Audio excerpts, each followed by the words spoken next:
Hello everyone and welcome to our week 2 match in the St. Louis VGC Draft League. We have Radial, coach of the Gateway Archaludons, versus Crove of the currently unnamed.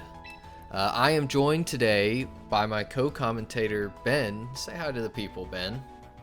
Hello everyone and welcome to this match in week 2. We are taking a look between Radial and Crove, as Jared said.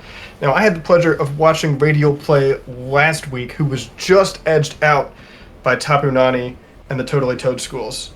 Now, this week, Radial is bringing back many of these same Pokemon he brought last week, and that is the Mega Dragonite, the Liepard, and the Gholdengo, and the Araquanid. Mega Emboar came to the 6th last week, but never hit the field. He's bringing it again here, and we also see a Steelix. Yeah, absolutely. Crove also getting beaten out against the Lily Cove Land Sharks, both of our trainers here wanting to get their first win. Crove has brought his Mega Khangaskan. Well, I didn't quite get to that fast enough, so... Well, we'll find out exactly what it brings when we see the leads. Exactly.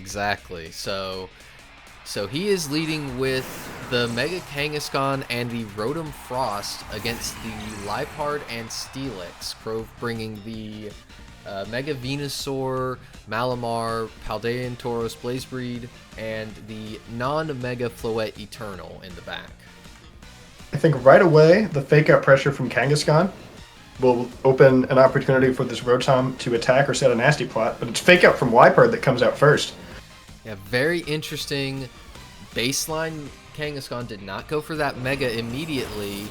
Does have more speed than the Mega. A critical hit Blizzard on the Steelix is massive.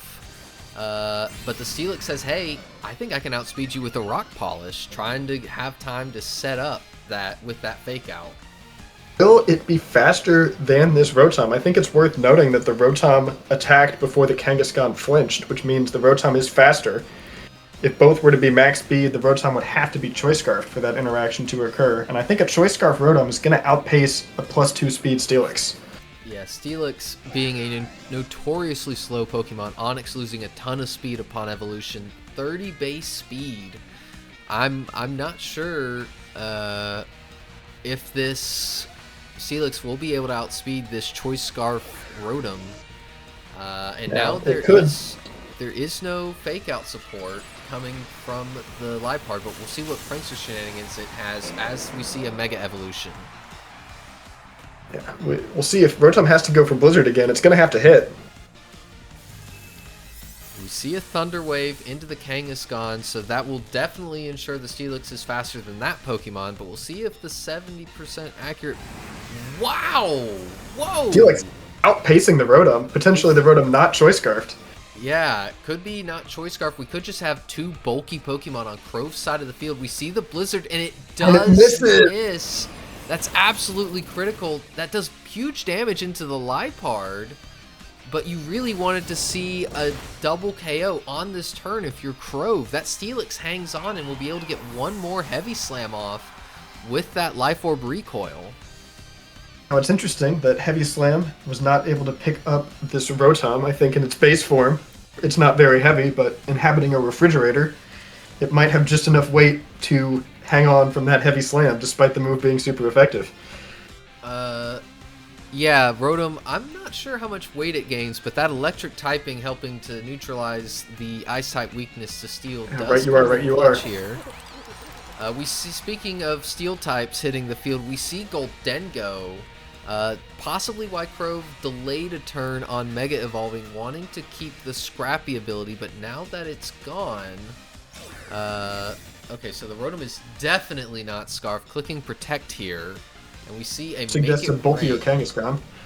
Yeah, bulkier Khangaskan, but I'm not sure if it's going to be able to take... Oh, wow, it took that fairly well. I underestimated... Very bulky Khangaskan, or a very weak Gholdengo. Perhaps, but a double up is not enough to take out the Khangaskan. So we know why it's not that fast. definitely heavily bulk invested. Goes for a Fire Punch into Gholdengo. A critical hit again. Wow! Absolutely massive crits coming out from Crove. He's been feeding his Pokemon well, and that makes this a 1 versus 4. Radial not having the luck in this game number 1 of the second set of matches for the week. Yeah, I suppose you can suggest that a Blizzard miss was fortunate, but when you're clicking Blizzard without the hail, I mean, there's only so lucky you can get. Now, Yeah. If any Pokemon could handle these two on the field, it could be this Mega Emboar. Yeah, absolutely. It's got the type matchup for it, and potentially has the speed advantage, but I'm not sure if it can handle everything in the back. That's 1 HP bar versus 2 full ones and 2 hanging on with a prayer. Is Certainly a tall order. Yeah, absolutely. Now, I do know that last week, Crove was taking advantage of some accuracy boosting items like the zoom and wide lens. I believe the wide lens was on the Rotom to help out with the blizzards. We could see the same thing this week. Goes for make those misses much more unfortunate. Oh, absolutely. You see the Volt Switch going straight out into the Malamarr as a Heat Crash just takes out this Khangaskan. Are certainly threatening, obviously, with a Psychic type attack onto this Emboar, but can't say I'm too familiar with the speed order between these two Pokemon. Yeah, I'll go and take a look real quick. Neither are especially fast. Malamarr hitting 73 base speed, while Mega Emboar is 75, so Mega Emboar does have a speed advantage, but Rotom still outspeeds them both. Must be a speed invested Rotom Frost to, well, possibly. Rotom is faster than you think at base 86. Yeah, we know it's at least fast enough to get past base 100 Kangaskhan. Yeah, absolutely. Oh no, a miss! That's actually critical.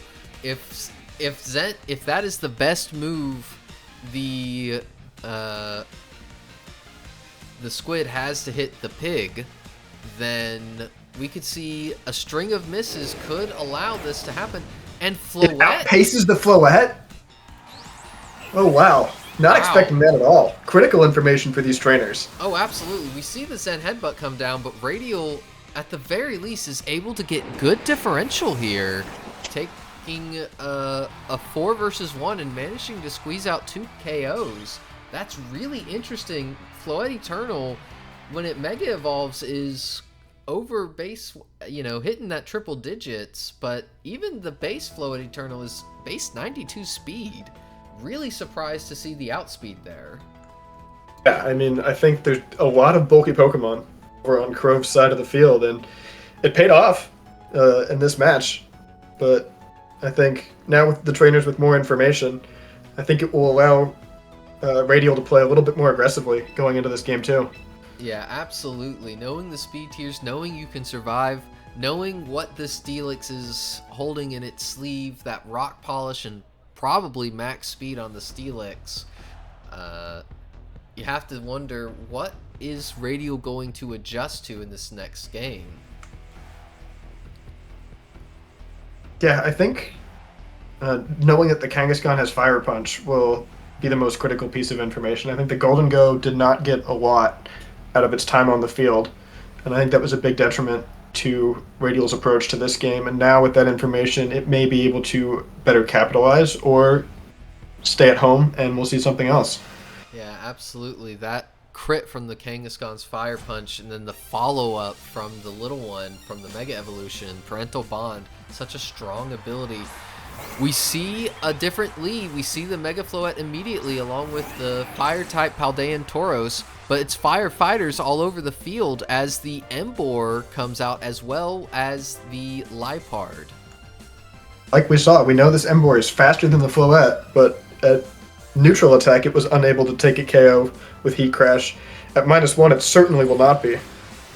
Yeah, and this is a very interesting setup. Both Pokemon on Radial's side on Crove's side of the field are threatening easy KO into the Liepard. It can fake out one of them and fakes out the Tauros, but this is a free Dazzling Gleam from the Mega Floette, I have to imagine.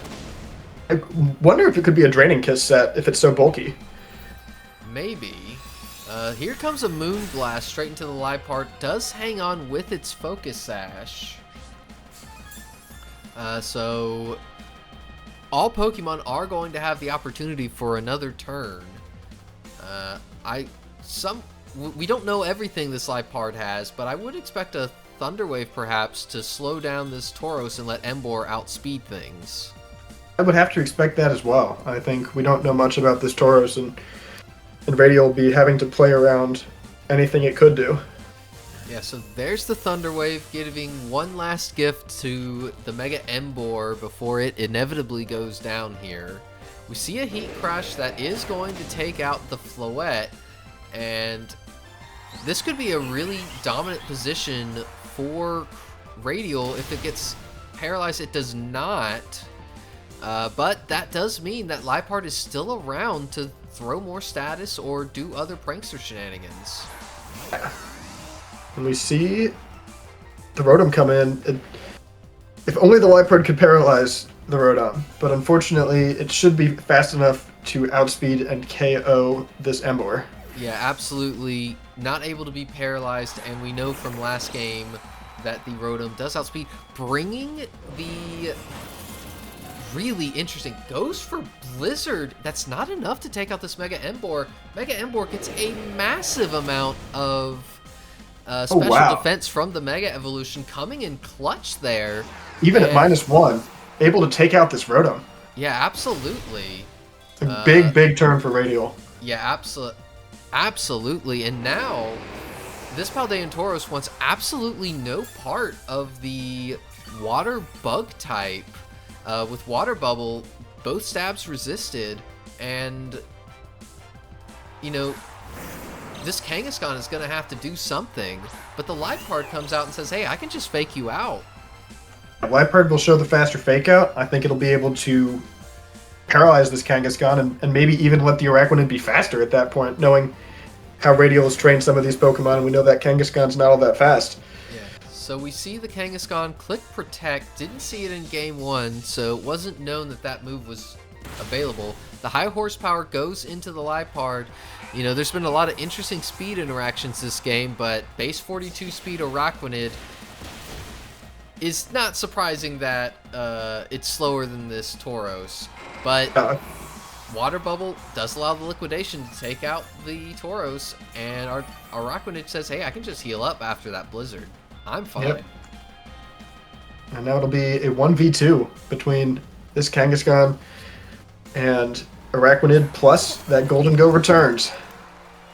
Yeah, absolutely. Now, it's not a Mega Evolved Kangaskhan. Could go for normal moves into a Ghost type, but we've seen that it has a Fire Punch, and would much rather click that in here. But I don't see a path forward for Crove in this particular game, and I think you need to start thinking about adjustments for the next series. Maybe look into, try to get some information about stat spreads. How much did that do? How much will this do without a crit? Not quite enough to take out, but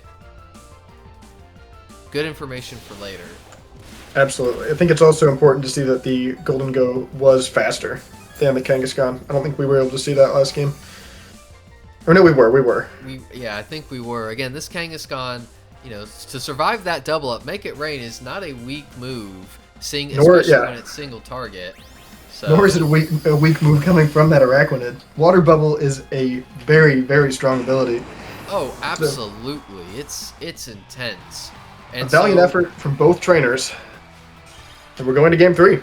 Yeah, absolutely.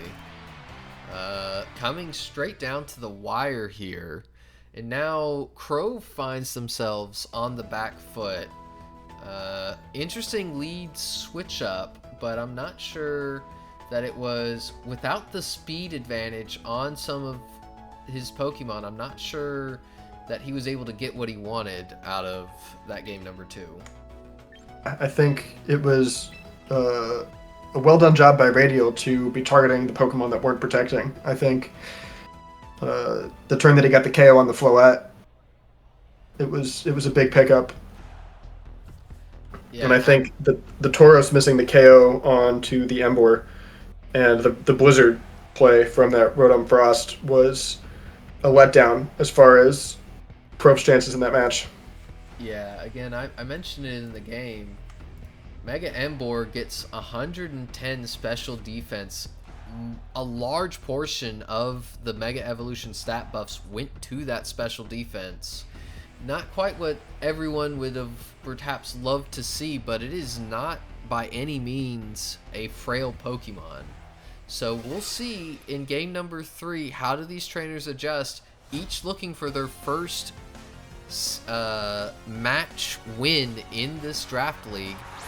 We see the same lead as game 1 coming out from Crove, and the Dragonite hitting the field, the Mega Dragonite, for the first time in this series. Closed team shoot format like this, it can be very advantageous to preserve information for a game 3 scenario. However, it cannot be advantageous to have a 4x weakness to ice in front of this Rotom Frost. Yeah, no protect by the Rotom. A Tailwind goes up, so I don't expect anything on Crove's side of the field to outspeed. An Ice Punch comes out, and this looks like Inner Focus Dragonite to with that much damage done by it. You have to think so. Had the Khangaskan Mega evolved there, it would have picked up the KO. Yeah, absolutely massive. And that means that without a Mega Evolution from this Dragonite, you have to assume that Mega Emboar was in the back. Would be looking to take advantage of this Tailwind that the Dragonite just set up for it. And as you called out, there it is, coming out in the dive ball with the blue flames. It'll be exciting to see what it can do as it comes onto the field. Yeah, you have to imagine this Liepard is still going to play the support game. I don't know if it gets a move like Screech to really ramp up the power. It just goes for Thunder Wave, making sure that, you know, Emboar is faster, trying to prevent any sort of double ups from happening. We see a Blizzard come out, and it does miss on the Emboar. Not really that critical. More important is breaking the sash on this Liepard. And a full paralysis immediately. The chances were nerfed in Champions, but 1 in 8 still happens more than you like. The course of a set, too, is bound to happen once, as this Liepard has been doing nothing but sending out fake outs and Thunder Waves for this very opportunity. Yeah, Crove has to massively adjust. Goes into the Tauros, trying to drop and Intimidate down to weaken the Mega Emboar. We see it now, and we saw Heat Crash just doing massive amounts of damage, but you have to imagine it's got a fighting type move ready to go into where the Khangaskan was. We see Foul Play come out, not very effective. And here comes this Emboar with close combat. As you called out, into that Khangaskan slot, not enough after the Intimidate to pick up a KO. It's defense and special defense drop, but Rotom just goes for Blizzard again. A miss and a miss! In game number 3, Crove's Pokemon just don't quite get him what he needs. Getting rid of this Liepard would have been critical to preventing the Tauros from being slowed down with a or just taken out by a faster Pokemon. He's just in range of that Foul Play. Yeah, absolutely. And no Protect comes out to try to stall out the Tailwind. That means this Heat Crash is just going to take out the Rotom. Radial's on a rampage. Yeah, Radial's on a rampage. Mega Emboar. We've never seen a Mega Emboar do as much as it's doing right now. Getting crazy value out of this 10-point pick. That one has expired, but the Khangaskan is paralyzed, and we know it's faster than this Floette. It's still in pole position. Yeah, absolutely. Radial has the speed advantage. And, you know, the Floette can probably take out the Mega Emboar with a Moonblast at this point, I would think, after the special defense drop. But no, just a double switch. Radial saying, I'm in such a strong position, I think I can conserve differential here. Yeah, or at the very least, reset his defense drops and reset his fake out pressure. But this Gholdengo is super pressuring, and paralysis comes out of the Khangaskan again. that's a turn when you really wanted to be able to get big damage off. Could have hit the Emboar, which would have taken out this Dragonite. Floette tries to go for a double protect, and Make It Rain comes out. That is not going to KO either of Crove's Pokemon, but it does put the Floette in range for a future Heat Crash. Dragonite just clicks Tailwind again, and we'll see. Sure, I'm not sure it's a needed Tailwind at this point. No, I don't think so. We know this Gholdengo should be able to survive this Fire Punch. Does get a better roll and a burn, so we could see just some Protects come out to try to stall out this burn and get one kill over on the side of Crove. But I still don't see how these Pokemon manage to handle the Mega Emboar in the back. It's going to be just too strong. Unless this Floette has a Light of Ruin up its sleeve and manages to maneuver its way around Emboar's attacks. Yeah, I don't know. I'm a little bit surprised we haven't seen Dazzling Gleam at all from this Mega Floette. I feel like there were times in Game 1 and Game 2, Game 2 and Game 3 rather, where a spread damage option would have been very helpful. We see a double up into the Mega Khangaskan. It does live 3 out of 4 turns possible. It gets paralyzed. That's brutal. This Kangaskhan could have been taking KOs turn after turn as Radial sort of slow plays these last few turns, but Crove's Kangaskhan slow playing in its own way as it's not moving at all thanks to paralysis. Yeah, absolutely. This Dragonite, we haven't seen it go for an attack, but either of Crove's Pokemon are weak to something like a Extreme Speed. Instead saying, hey, I can just preserve my stuff. Gonna take out this Floette, and I don't think your Mega Kangaskhan has anything that can take out my Emboar. Ice Punch goes into the Dragonite slot, so I think that Emboar is just going to be able to take this game, or the Dragonite, one of the two, and give Radial this 2-1 victory over Crove. Yeah, coming behind from losing that first game in the set and turning it around. I think Mega Emboar was really the key. Learning that it was faster than a number of these threats and manipulating the board state so that the Kangaskhan would be slower as well. Yeah, absolutely. Incredible game and series by Radial. Congratulations to him going up to 1-1. Crove, excellent game number 1 there. Just wasn't able to quite pull it out in the end. But I expect great things from both of these players in future weeks. And we look forward to it. Oh, absolutely. Thank you for hopping on the cast with me. Absolutely, anytime. Thanks for having me. Yep. And to all of you watching, as I update the player records, thank you for coming and watching, and I will see you in the next video. Goodbye!